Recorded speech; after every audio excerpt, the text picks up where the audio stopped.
play. From the defense to the middle to the midfield, it was okay. They did well, but the final pass, just the final product in the final third, just wasn't there.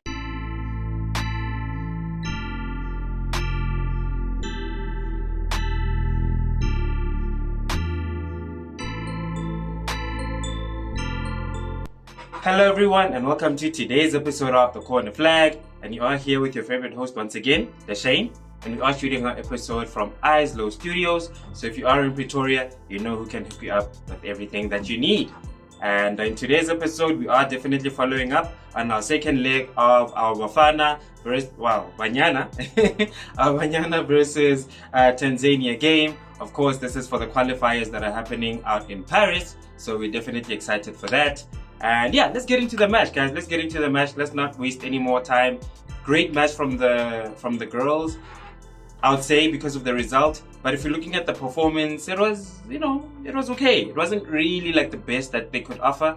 But they did get the result, which is the most important thing, going through to the next round with a 4-0 aggregate and a 1-0 score line on the day. And we will be facing the Nigerians for a spot at the Paris Olympics. So it's going to be a really, really tough game, of course, against the Nigerian ladies. They are really, really good. But for Banyana, I think it was also another opportunity for Desiree Ellis to take a look at some of the other players that maybe we didn't get to see in the previous game. So Salgado came in for Mahaya, for example, right? Banyana was also left out and only came in the second half also. So yeah, I think it was Matlo who took her place. It was a fantastic lineup. But I think we would have just wanted to see the girls who are coming in, especially the ones who aren't really regulars, just push the standard a little bit, just to show that, okay, cool, just because Motlalo's not here, or I guess Motlalo was playing throughout the whole game, but because Sasan is not there or Mahaya is not there, I can still get the job done. So in the first half, it was a little bit shaky. You could tell that this wasn't like the squad that usually plays together. Even from the front line, I'd say we did get your Jermaine Sepesen, who was there, Thembi Kgatlana, who was also there. We did mention Gabriela as well, Salgado.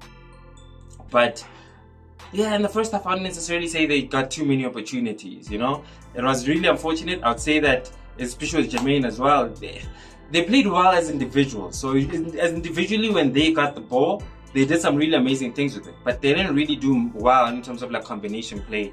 From the defense to the middle to the midfield, it was okay. They did well, but the final pass, just the final product in the final third, just wasn't there. Coming into the second half as well, there were some changes that were made. The Ramalepe coming in, Banyana coming in, Nomvola, the Lixtec lady, Khwale coming in as well. So it showed a little bit of like stability. We controlled the game a lot better after those substitutions. But the final product was still a little bit lackluster. Thembi Kgatlana, of course, coming in with the goal after a set piece. And I could actually see it from the time. My friend was actually laughing at me when we were saying this, because like, wow, if this was like a PlayStation moment, you would know how to score this goal, because it was just a gaping space, in the 18-yard area and in the box, and everybody was just bunched up with the goalkeeper right right at the post. So created a little bit of confusion. Kgatlana, of course, as it was cut back, she just tapped it in, and that gave us the goal. So fantastic goal from Thembi, our captain. Great goal from her. And she played well throughout the game. Don't get me wrong, got man of the match. She was just a menace for the Tanzanians, especially out on those wings. No one can keep up with her pace. We're actually surprised that she was coming off of injury with the speed that she has. But fantastic game from Thembi Kgatlana, absolutely deserving that man of the match accolade. So yeah, I think although we're grateful for the result, and it's great that we're going over to I want to call it the semi-final because at this case, after that, then it's a final match where the two teams who are playing in the final are both going to the Paris Olympics. So yeah, I just think that against better opposition, we will get punished. Banyana was just making so many mistakes yesterday. So many mistakes. I think even in the first half. Yeah, in the first half, the ball bounced. The defender failed to clear it. And one of the Tanzanian attackers just failed to capitalize on that. But there were just so many mistakes. There were so many mistakes. It just feels like if we play against better opposition, they will punish us. Like, we have some great attackers, you know, but from the back line, we just need to do something to solidify that back line and that midfield a little bit, but the midfield is okay. The midfield is not so bad. You know, Matalo's there playing a little bit deeper than we would like, because usually she plays a lot better if she's playing as a number 10, you know.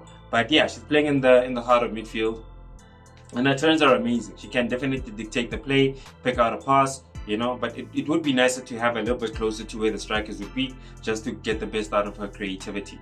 But yeah, that brings us to the end of our video. Thank you so much for tuning in, and yeah, thank you to all of those who've subscribed. I really do appreciate all of you guys coming on and growing the family, but let's keep it going as we always do. So please do subscribe, like, and share the video, of course. And yeah, we'll see you in the next one where we do catch up on our next topic, and I'll see you again in the next video of the corn flag.